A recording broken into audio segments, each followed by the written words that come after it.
The Avengers. इस कहानी की शुरुआत होती है एक आवाज से। ये आवाज होती है द अदर्स की, जो एलियंस की चित्तौरी सेना का लीडर है। वो कहता है कि टेसरेक्ट जाग चुका है, जो ब्रह्मांड के एक बहुत छोटे से ग्रह पृथ्वी पर है। वहाँ के लोग उसकी एनर्जी को यूज करना चाहते हैं, पर वो उसकी एनर्जी को उतनी अच्छी तरीके से यूज नहीं कर सकते जितना कि हमारा लीडर कर सकता है, जिसका नाम थैनोस है। थैनोस वो है जो पूरे ब्रह्मांड पर अपना कब्जा करना चाहता है। चित्तौरी सेना का लीडर अदर लोकी को एक खास हथियार देता है जो थैनोस ने उसके लिए भिजवाया है। वो कहता है कि एक बार टेसरेक्ट पाने के बाद मेरी चित्तौरी सेना तुम्हारा साथ देने के लिए पृथ्वी पर आएगी और इंसानों को हमेशा के लिए खत्म कर देगी। लोकी को पता है कि टेसरेक्ट कहां पर है। जैसा कि हमें थॉर मूवी के अंत में दिखाया था कि निक फ्यूरी टेसरेक्ट लेकर डॉक्टर एरिक के पास जाते हैं और उस वक्त वहां पर लोकी भी था जो कि इनविजिबल था। अब सवाल ये उठता है कि निक फ्यूरी के पास टेसरेक्ट कहां से आया। जैसा कि हमने कैप्टन मार्वल मूवी के अंत में देखा था कि सन 1995 में एलियन बिल्ली टेसरेक्ट को निगल जाती है, लेकिन बाद में वो उसी टेसरेक्ट को निक फ्यूरी के डेस्क के ऊपर उगल देती है।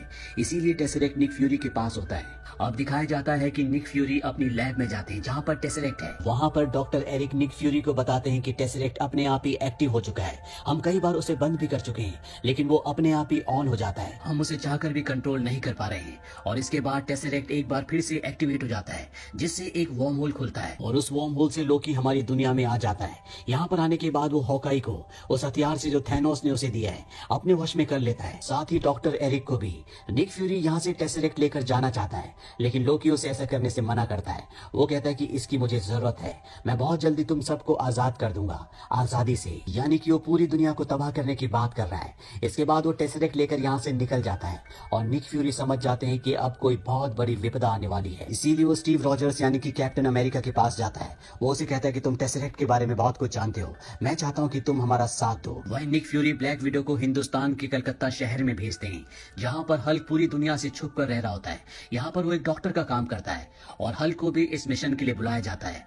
और अब हल्क, कैप्टन अमेरिका और ब्लैक विडो एक पानी के शिप में मिलते हैं, लेकिन अगले पल ये पूरा का पूरा शिप हवा में उड़ जाता है। ये एक एडवांस टेक्नोलॉजी होती है जिससे वो इस शिप को पूरी तरह से दुनिया की नजरों से गायब कर देते हैं। वहीं दूसरी तरफ डॉक्टर एरिक और होकाई को दिखाया जाता है जो अब लोकी के लिए काम करते हैं।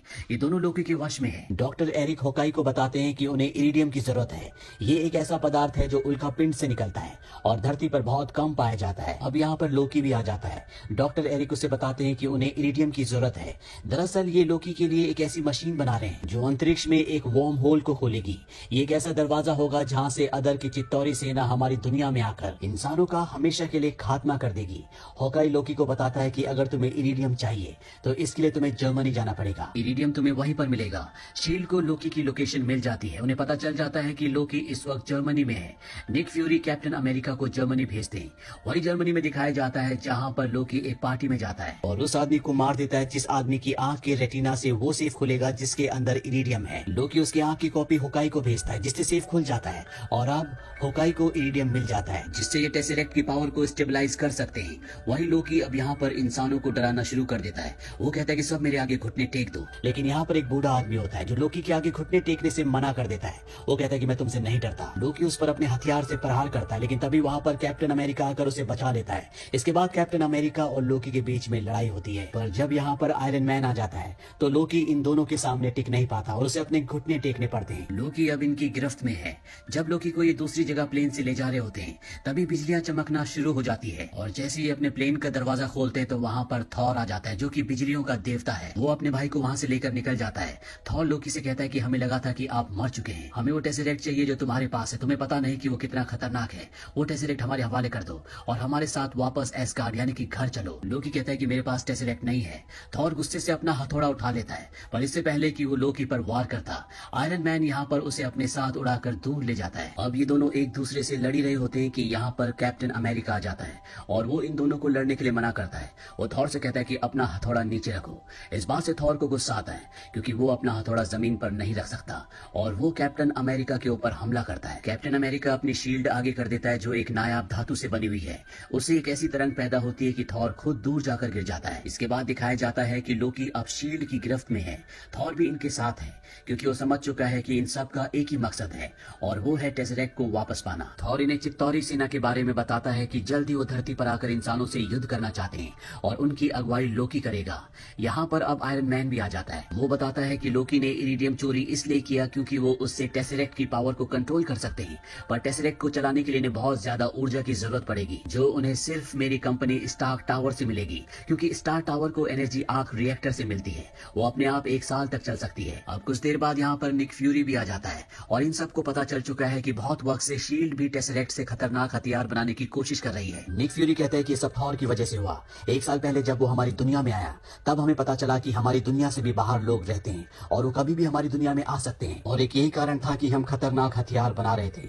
वहीं बाहर दिखाया जाता है जहाँ पर हॉकाई आ चुका है, जो कि पूरी तरह से लोकी के कब्जे में है। वो इनकी फ्लाइंग हेली कैरियर पर विस्फोट करता है जिससे एक इंजन खराब हो जाता है और अब ब्रूस बैनर को गुस्सा आना शुरू हो जाता है, और जब ब्रूस बैनर को गुस्सा आता है तो वो हल्क में कन्वर्ट हो जाता है और चारों तरफ तबाही मचाना शुरू कर देता है। दरअसल लोकी भी यही चाहता था कि ब्रूस बैनर हल्क बन जाए ताकि वो पूरे एयरक्राफ्ट को तबाह कर दे, और जब एक फाइटर जेट हल्क के ऊपर गोलियां चलाता है तो वो उसे कूद कर पकड़ लेता है। वो उस फाइटर जेट को क्रैश कर देता है, पर साथ ही वो भी जमीन की तरफ गिरना शुरू हो जाता है।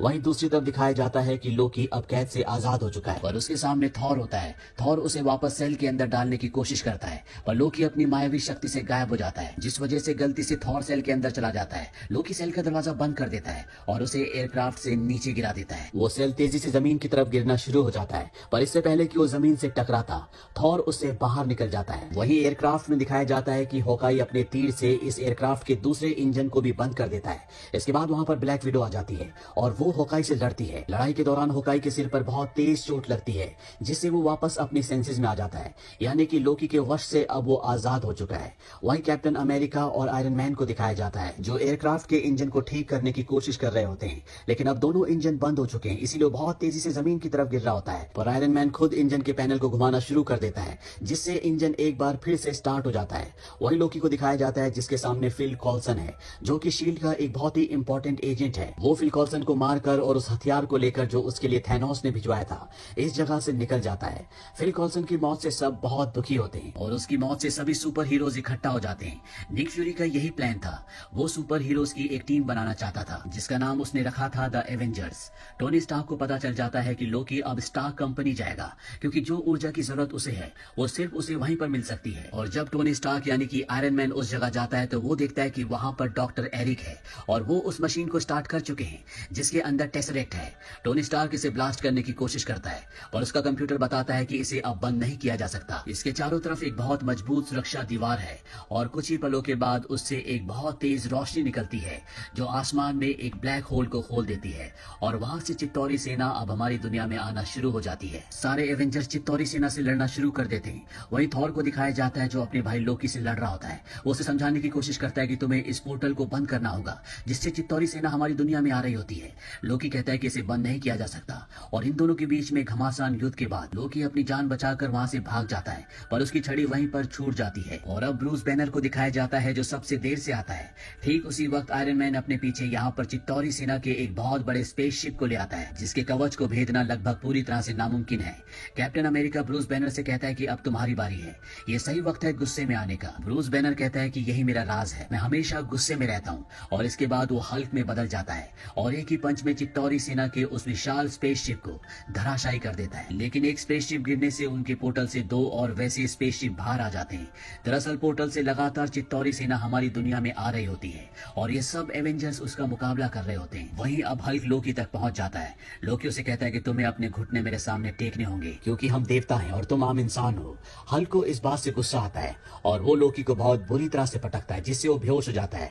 वहीं डॉक्टर एरिक को दिखाया जाता है जो वापस अपने सेंसेस में आ चुके हैं, यानी कि वो लोकी के वश से बाहर निकल चुके हैं, और वो वहां पर ब्लैक विडो को बताते हैं कि अगर हमें टेसरेक्ट को बंद करना है तो हमें लोकी की शाही छड़ी चाहिए जो उनसे कुछ दूरी पर पड़ी होती है। वहीं निक फ्यूरी को दिखाया जाता है जिसे ऑर्डर मिलते हैं कि मैनहट्टन पर परमाणु हमला कर दो ताकि वहां पर सारी चित्तौरी सेना और साथ ही टेसरेक्ट वाली मशीन जिससे पोर्टल खुला हुआ है वो सब का सब तबाह हो जाए। लेकिन निक फ्यूरी ऐसा करने से मना कर देते हैं क्योंकि मैनहट्टन शहर में और भी बहुत सारे लोग हैं। लेकिन निक फ्यूरी की बात नहीं सुनी जाती क्योंकि हाई कमांड पूरी दुनिया को खतरे में नहीं डालना चाहती, इसीलिए वहां से एक फाइटर जेट उड़ जाता है। निक फ्यूरी आयरन मैन को बताता है कि जिस जगह पर तुम हो यानी कि मैनहट्टन पर बहुत जल्दी परमाणु हमला होने वाला है, यहाँ से एक जेट उड़ चुका है। आयरन मैन के सूट की पावर लगभग पूरी तरह से खत्म हो चुकी है, लेकिन फिर भी वो उस तरफ उड़ जाता है जिस तरफ से मिसाइल को छोड़े जाने वाला है, और तभी मिसाइल छोड़ दी जाती है। वहीं ब्लैक विडो के पास अब लोकी की शाही छड़ी है। वो सबको बताती है कि वो इस पोर्टल को यानी कि टेसरेक्ट को बंद कर सकती है। आयरन मैन उसे ऐसा करने से मना करता है। वो कहता है कि एक मिसाइल छोड़ी जा चुकी है, 1 मिनट में वो मैनहट्टन तक पहुंच जाएगी, लेकिन मैं जानता हूं कि उसे कहां भेजना है। वो मिसाइल को पकड़ लेता है और उसका रुख सीधा उस तरफ कर देता है जिस तरफ से चित्तौरी सेना हमारी दुनिया में आ रही होती है, यानी कि वार्म होल की तरफ। वो मिसाइल लेकर वार्म होल में एंटर कर जाता है और तभी उसके सूट की पावर खत्म हो जाती है। वो नीचे गिरना शुरू हो जाता है और मिसाइल चित्तौरी सेना की मदरशिप से टकरा जाती है, जिससे एक बहुत बड़ा विस्फोट होता है और धरती पर जितने भी चित्तौरी सेना के सैनिक होते हैं वो सब के सब अपने आप ही गिरना शुरू हो जाते हैं। नताशा लोकी की शाही छड़ी से टेसरेक्ट को बंद कर देती है, जिससे वार्म होल बंद होना शुरू हो जाता है। लेकिन इससे पहले कि वो पूरा बंद होता, वहां से आयरन मैन बाहर आ जाता है, लेकिन अब वो उड़ नहीं सकता, इसीलिए वो लगातार जमीन की तरफ गिर रहा होता है। लेकिन इससे पहले कि वो जमीन से टकराता, हल्क उसे पकड़ लेता है, जिस वजह से उसकी जान बच जाती है। इसके बाद हमें दिखाया जाता है कि थॉर ने लोकी को बंदी बना लिया है और वो अपने साथ उसे और टेसरेक्ट को लेकर अपनी दुनिया एसगार्ड में जा रहा है। ये दोनों टेसरेक्ट की पावर से वापस अपनी दुनिया में लौट जाते हैं। वहीं सभी एवेंजर्स भी अपनी अपनी जिंदगियों में वापस लौट चुके हैं। इसके बाद हमें पोस्ट क्रेडिट सीन में दिखाया जाता है कि चित्तौरी सेना का लीडर अदर वो थैनोस के पास जाता है और उसे कहता है कि हम इंसानों से जंग हार गए। जैसा कि लोकी ने कहा था कि इंसान कमजोर और डरपोक है, ऐसा कुछ भी नहीं है। वो बहादुरी से सामना करते हैं। इंसानों को चुनौती देने का मतलब है मौत को गले लगाना। और तभी हमें थैनोस की एक झलक दिखाई जाती है, जिसके चेहरे पर एक हंसी होती है। इसी के साथ ये कहानी यहीं पर खत्म हो जाती है।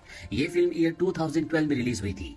IMDb पर इसकी रेटिंग है 8। इस मूवी का बजट था $220 मिलियन और बॉक्स ऑफिस पर इसने कमाई की थी $1.519 बिलियन की। उम्मीद करते हैं कि ये कहानी आपको पसंद आई होगी।